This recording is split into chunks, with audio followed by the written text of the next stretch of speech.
Hi friends, ഇന്ന് ഞാനൊരു കേക്കിൻ്റെ വീഡിയോയുമായിട്ടാണ് വന്നിട്ടുള്ളത്. സാധാരണ നമ്മൾ വൈറ്റ് ഫോറസ്റ്റ് കേക്ക് ഉണ്ടാക്കുമ്പോൾ അതിൻ്റെ കേക്കിന് അത്ര ഒരു വൈറ്റ് കളർ കിട്ടാറില്ല. എന്നാലും ഞാൻ ഈ വീഡിയോയിൽ കാണിക്കുന്ന പോലെ ഉണ്ടാക്കുകയാണെങ്കിൽ കേക്കിന് നല്ല ഒരു വൈറ്റ് കളർ ഉണ്ടാവും. കഴിക്കാനും നല്ല സോഫ്റ്റും ടേസ്റ്റുമാണ് ഈ കേക്ക്. വീഡിയോ കാണുന്നതിന് മുമ്പായിട്ട് നിങ്ങൾ ഈ ചാനൽ സബ്സ്ക്രൈബ് ചെയ്തിട്ടില്ലെങ്കിൽ ഒന്ന് സബ്സ്ക്രൈബ് ചെയ്തേക്കണേ. കൂടെ അതിൻ്റെ അടുത്തുള്ള ബെല്ലൈക്കൺ ക്ലിക്ക് ചെയ്യാനും ഓൾ എന്ന ഓപ്ഷനിൽ ക്ലിക്ക് ചെയ്യാനും മറക്കരുത്. കേക്ക് ഉണ്ടാക്കാനായിട്ട് ആദ്യം നമുക്ക് അതിലേക്ക് വേണ്ട മാവൊന്ന് അളന്നെടുക്കാം. അതിനായിട്ട് ഒരു ബൗളിലേക്ക് 1/4 കപ്പ് മൈദ മാവ് അളന്നെടുക്കാം. മാവ് അളക്കുമ്പോൾ എപ്പോഴും അളവ് കപ്പിലേക്ക് വേറൊരു കപ്പ് കൊണ്ട് മാവ് കോരിയിട്ട് വേണം അളക്കാൻ. ഇതുപോലെ വേറൊരു കപ്പ് കൊണ്ട് മാവ് കോരിയിട്ട ശേഷം ഒരു സ്പൂണോ എന്തെങ്കിലും വച്ചിട്ട് ലെവൽ ചെയ്തെടുക്കണം. ഇങ്ങനെ മാത്രമേ കേക്ക് ഉണ്ടാക്കാനായിട്ട് മാവ് അളന്നെടുക്കാവൂ. ഇതിപ്പോൾ 1 കപ്പ് മാവ് അളന്നെടുത്തിട്ടുണ്ട്. അതൊരു അരിപ്പയിലേക്ക് ഇടാം. ഇനി 1/4 കപ്പ് മാവും കൂടെ എടുക്കാം.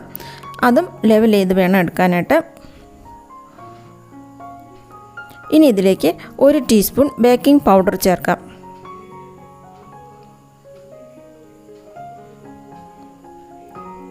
കാൽ ടീസ്പൂൺ ബേക്കിംഗ് സോഡ ചേർക്കാം. ഒരു നുള്ള് ഉപ്പ് ചേർക്കാം. എന്നിട്ട് നന്നായിട്ട് മിക്സ് ചെയ്ത് അരിച്ചെടുക്കാം. 3 പ്രാവശ്യം മാവ് നന്നായിട്ട് അരിച്ച് മിക്സ് ചെയ്ത് വയ്ക്കാം.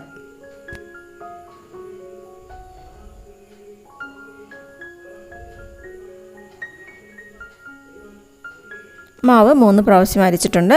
ഇനി ഇത് മാറ്റി വയ്ക്കാം. ഇനി കേക്ക് ട്രേ ഒന്ന് റെഡിയാക്കി എടുക്കാം. അതിനായിട്ട് ഞാൻ 7 ഇഞ്ചിൻ്റെ ഒരു പാത്രമാണ് എടുത്തിട്ടുള്ളത്.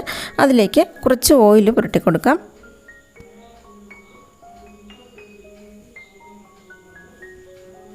എന്നിട്ട് ബട്ടർ പേപ്പർ റൗണ്ടിൽ കട്ട് ചെയ്ത് വയ്ക്കാം. സൈഡിലും കൂടെ ബട്ടർ പേപ്പർ വെച്ച് കൊടുത്തിട്ടുണ്ട്. പാത്രം റെഡിയാക്കി എടുത്തിട്ടുണ്ട്. ഇനി ഞാനൊരു ബൗളിലേക്ക് 4 മുട്ട പൊട്ടിച്ചൊഴിച്ചിട്ടുണ്ട്. വലിയ മുട്ട ആയതുകൊണ്ടാണ് ഞാൻ 4 എണ്ണം എടുത്തത്. ചെറിയ മുട്ടയാണെങ്കിൽ, സാധാരണ നോർമലായിട്ടുള്ള മുട്ടയാണെങ്കിൽ 5 എണ്ണം എടുക്കണം. അതിൻ്റെ മഞ്ഞക്കരു ഒന്ന് മാറ്റിയെടുക്കുകയാണ്.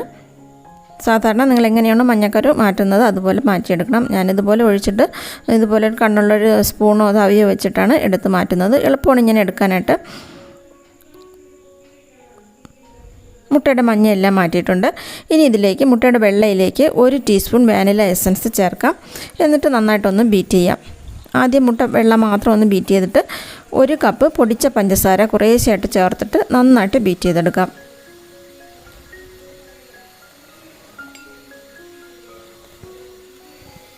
മുട്ടയുടെ വെള്ളം മാത്രം നന്നായിട്ട് ബീറ്റ് ചെയ്തെടുക്കണം. നല്ല പോലെ പതഞ്ഞ് നല്ല വെള്ള കളറാകുന്നത് വരെ ബീറ്റ് ചെയ്തെടുക്കാം. മുട്ട ഇപ്പോൾ നന്നായിട്ട് പതഞ്ഞ് വന്നിട്ടുണ്ട്. നല്ല ക്രീമി ആകുന്നത് വരെ ബീറ്റ് ചെയ്തെടുത്തിട്ടുണ്ട്. ഇനി ഇതിലേക്ക് 1/4 കപ്പ് സൺഫ്ലവർ ഓയിൽ ഒഴിച്ചു കൊടുക്കാം. എന്നിട്ട് ചെറുതായിട്ടൊന്ന് ലോ സ്പീഡിലിട്ട് ഒരു 10 സെക്കൻഡ് ഒന്ന് ബീറ്റ് ചെയ്തെടുക്കാം.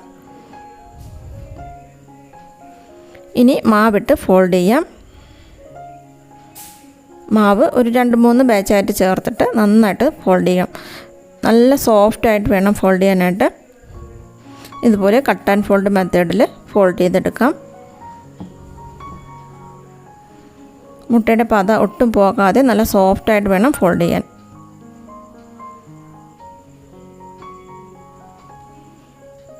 ഇനി ഇതിലേക്ക് 1/4 കപ്പ് ചെറിയ ചൂടുള്ള പാല് ചേർക്കാം.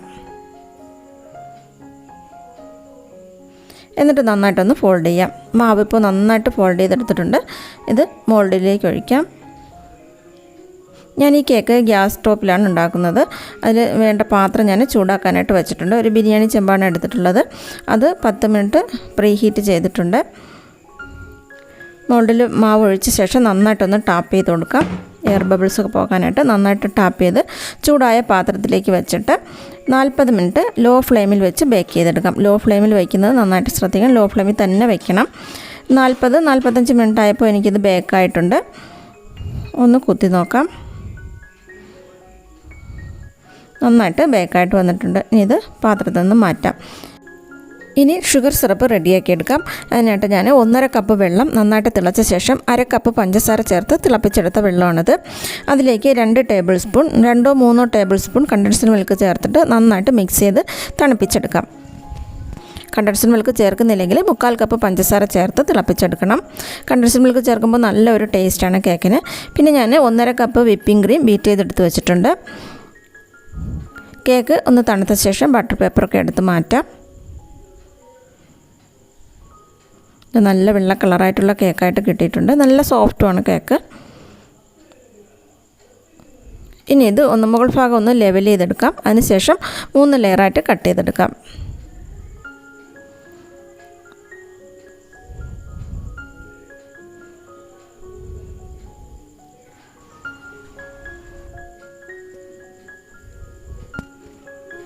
ഇനി കേക്കിന് കുറച്ചുകൂടി വൈറ്റ് കളർ കിട്ടണമെങ്കിൽ ഇതുപോലുള്ള വൈറ്റ് ഫുഡ് കളർ ഉണ്ടെങ്കിൽ അത് ചേർത്ത് കൊടുത്താൽ മതി. ഇതിപ്പോൾ മാജിക് കളേഴ്സിൻ്റെ വൈറ്റ് കളറാണ്, ജെൽ കളറാണ്. ഇതൊരു 3-4 ഡ്രോപ്സ് ചേർത്തിട്ട് പാലൊഴിക്കുമ്പോൾ ബാറ്ററിൽ പാലൊഴിക്കുന്ന സമയത്ത് ഇതും കൂടെ ചേർത്ത് മിക്സ് ചെയ്ത് ബേക്ക് ചെയ്തെടുത്താൽ മതി. ഞാനിത് ചേർക്കണമെന്ന് വിചാരിച്ചതാണ്, മറന്നുപോയതാണ്. ചേർത്തില്ലെങ്കിൽ കേക്കിന് നല്ല വൈറ്റ് കളറായിട്ട് തന്നെ കിട്ടിയിട്ടുണ്ട്. കളറും കൂടെ ചേർക്കുകയാണെങ്കിൽ കുറച്ചുകൂടെ നല്ല വൈറ്റ് കളർ ഉണ്ടാകും. കേക്കിനി 3 ലെയറായിട്ട് കട്ട് ചെയ്തെടുക്കാം.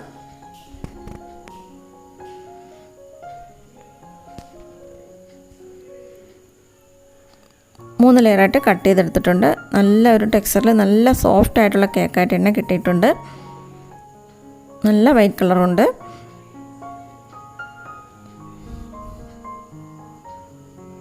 ഈ കേക്ക് ബോർഡിലേക്ക് കുറച്ച് ക്രീം വെച്ച് കൊടുക്കാം.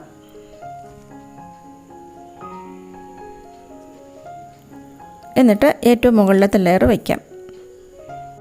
എന്നിട്ട് ഷുഗർ സിറപ്പ് ഒഴിച്ച് വെറ്റ് ചെയ്തെടുക്കാം. നമ്മൾ കണ്ടൻസ്ഡ് മിൽക്ക് ഒഴിച്ച് മിക്സ് ചെയ്ത ഷുഗർ സിറപ്പ് ഞാനൊരു കുപ്പിയിലാക്കിയിട്ടുണ്ട്. അത് വെച്ചിട്ട് നന്നായിട്ട് വെറ്റ് ചെയ്തെടുക്കണം. ഈ 1.5 ഗ്ലാസ് വെള്ളം കേക്കിൻ്റെ 3 ലെയറിൽ മുഴുവനായിട്ടും ഒഴിച്ചു കൊടുക്കണം. എന്നാലേ കേക്ക് നല്ല സോഫ്റ്റായിട്ട് കിട്ടുള്ളൂ. എന്നിട്ട് ക്രീം വെച്ച് ലെവൽ ചെയ്തെടുക്കാം. ക്രീം ആദ്യമേ തന്നെ കൂടുതലായിട്ട് തന്നെ വെച്ച് കൊടുക്കണം. ആവശ്യത്തിനുള്ള ക്രീം ഒരുമിച്ച് തന്നെ വെച്ചിട്ട് വേണം ലെവൽ ചെയ്തെടുക്കാൻ. അപ്പോൾ കേക്കിൻ്റെ പൊടി നന്നായിട്ടൊന്നും ഇളകി വരില്ല. ചിലപ്പോൾ ചിലരൊക്കെ കേക്ക് ഉണ്ടാക്കുമ്പോൾ പറയും കേക്കിൻ്റെ പൊടി സ്പാച്ചുലയിൽ പറ്റി കേക്കിൽ മുഴുവനും ആകുന്നു, ക്രീമിൽ മുഴുവനും ആകുന്നു എന്ന് പറയും. ഇതുപോലെ ചെയ്യുവാണെങ്കിൽ കേക്കിൻ്റെ പൊടിയൊന്നും ഇളകി വരില്ല. എന്നിട്ട് വൈറ്റ് ചോക്ലേറ്റ് ഗ്രേറ്റ് ചെയ്ത് ഇട്ട് കൊടുക്കാം. എന്നിട്ട് രണ്ടാമത്തെ ലെയർ കേക്ക് വയ്ക്കാം. അതും ഷുഗർ സിറപ്പ് വെച്ച് നന്നായിട്ട് വെറ്റ് ചെയ്യാം. എന്നിട്ട് ക്രീം ഇതുപോലെ കൂടുതലായിട്ട് തന്നെ വെച്ച് നന്നായിട്ടൊന്ന് സ്പ്രെഡ് ചെയ്യാം. ആദ്യമേ തന്നെ മുഴുവൻ ആവശ്യത്തിന് വേണ്ട ക്രീം വയ്ക്കുവാണെങ്കിൽ സ്പാച്ചുലയിൽ പൊടി പറ്റാതിരിക്കും. എന്നിട്ട് വൈറ്റ് ചോക്ലേറ്റ് ഗ്രേറ്റ് ചെയ്തിടാം. ഇനി 3ാമത്തെ ലെയർ കേക്ക് വയ്ക്കാം.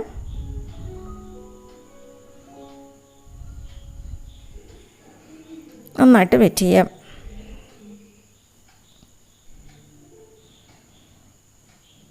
മുഴുവൻ ഷുഗർ സിറപ്പ് ഞാൻ ഈ കേക്കിൽ ഒഴിച്ചിട്ടുണ്ട്. കുറച്ച് ക്രീം വെച്ച് നന്നായിട്ടൊന്ന് ക്രം കോട്ട് ചെയ്തെടുക്കാം.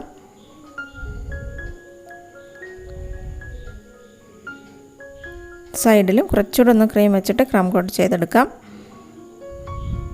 ഗ്യാപ്പൊക്കെ ഒന്ന് ഫില്ല് ചെയ്ത് ക്രം കോട്ട് ചെയ്തെടുക്കാം. എന്നിട്ടൊരു അരമണിക്കൂർ ഫ്രിഡ്ജിലേക്ക് വയ്ക്കാം. വെച്ചില്ലെങ്കിലും കുഴപ്പമില്ല, വയ്ക്കുമ്പോൾ കുറച്ചുകൂടെ നല്ലതായിരിക്കും. എന്നിട്ട് എടുത്ത് ക്രീം തേച്ച് നന്നായിട്ടൊന്ന് ലെവൽ ചെയ്തെടുക്കാം.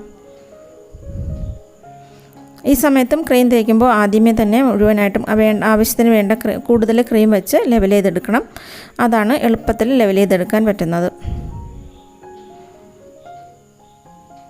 എന്നിട്ടൊരു സ്ക്രാപ്പർ വെച്ച് സൈഡൊന്ന് ലെവൽ ചെയ്ത് കൊടുക്കാം.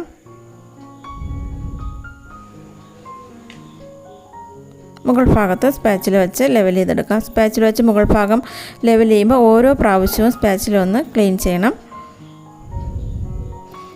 വൈറ്റ് ഫോറസ്റ്റ് കേക്കാവുമ്പോൾ ഒരുപാട് അങ്ങ് ലെവലാക്കി എടുത്തില്ലെങ്കിലും കുഴപ്പമില്ല. ഇനി വൈറ്റ് ചോക്ലേറ്റ് ഗ്രേറ്റ് ചെയ്തത് സൈഡിൽ മുഴുവനായിട്ടും കവർ ചെയ്ത് കൊടുക്കാം. കൈ വെച്ചിട്ടോ ഇതുപോലൊരു സ്ക്രാപ്പർ വെച്ചോ എങ്ങനെയെങ്കിലും ഒന്ന് മുഴുവനായിട്ടും കവർ ചെയ്ത് കൊടുക്കാം.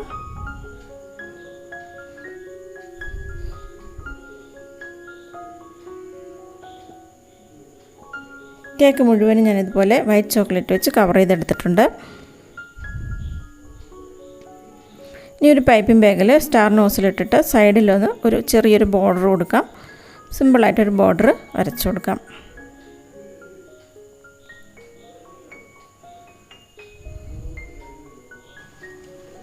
അതേ നോസിൽ വെച്ചിട്ട് മുകൾ ഭാഗത്തും ഒരു ഫ്ലവർ വരച്ചു കൊടുക്കാം.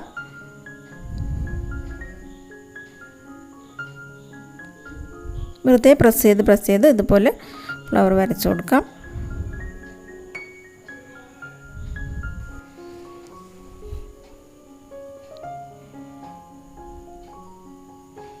മുഴുവനും ഇതുപോലെ തന്നെ ചെയ്തിട്ടുണ്ട്.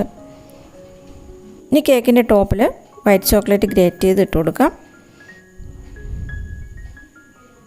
നന്നായിട്ടൊന്ന് ലെവൽ ചെയ്ത് കൊടുക്കാം.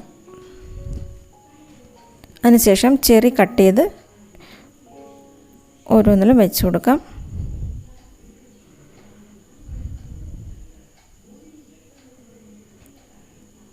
സാധാരണ ഉള്ള ഒരു വൈറ്റ് ഫോറസ്റ്റിൻ്റെ ഒരു ഡെക്കറേഷനാണിത്.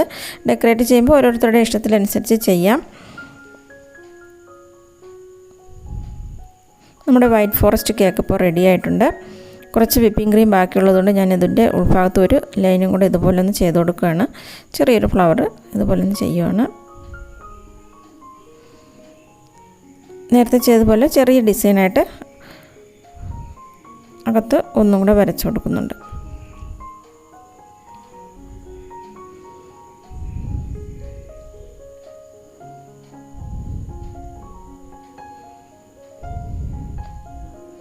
ഇനി ഇത് ഒരു 2 മണിക്കൂറൊന്ന് തണുത്ത ശേഷം കട്ട് ചെയ്ത് നോക്കാം.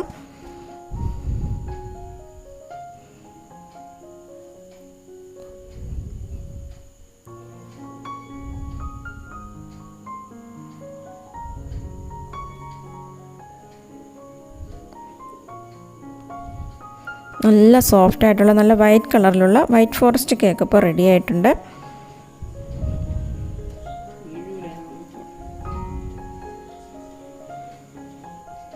ഇനി ഇതൊന്ന് ടേസ്റ്റ് ചെയ്ത് നോക്കാം. സാധാരണ വൈറ്റ് ഫോറസ്റ്റ് പോലെയല്ല, കുറച്ച് വ്യത്യസ്തമായിട്ടുള്ളൊരു ടേസ്റ്റാണ് ഇതിന്. മുട്ടയുടെ വെള്ളം മാത്രം ചേർത്തതുകൊണ്ടാണ് കുറച്ചൊന്ന് വ്യത്യസ്തമായിട്ടുള്ളൊരു ടേസ്റ്റാണ് ഇതിന്. ഈ വീഡിയോ ഇഷ്ടമായെങ്കിൽ ലൈക്ക് ചെയ്യാനും ഷെയർ ചെയ്യാനും മറക്കരുത്. Thanks for watching.